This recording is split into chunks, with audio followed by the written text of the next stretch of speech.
bili su bolji paritetski odnosi. Bili smo sigurni u proizvodnji, znali smo unaprijed šta ćemo za našu proizvodnju dobiti, za naše predate useve. Znali smo da cena pšenice puta 2,5, to je bio cena suncokreta. Cena pšenice puta 4,5, to je bila cena soje. A kukuruz je uvijek bio najbolju cenu imao u avgustu. Sad trenutno je ta situacija sasvim promenila. Sad u jesen kad krunimo, isto kad predamo prirodni suvo, nema promjene. Cena čak može da bude i niža u avgustu nego u jesen kad rodi kukuruz. Tako da mnogo stvari se promenuli.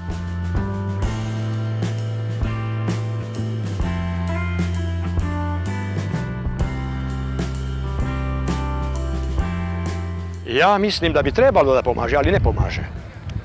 Ove subvencije su jedini neki mali, to je mali pomoć, tako smatram, nije nešto veliki bum, jer to ne iskorištava svako, to samo pojedinci koriste.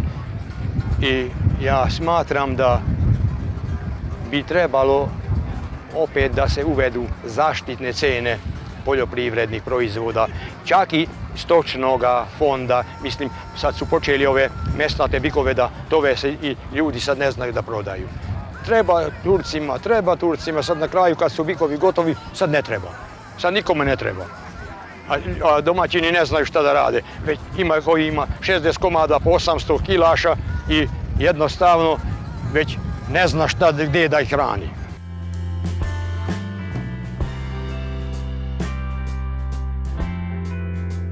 Jako teško, ne bi bežali mladi.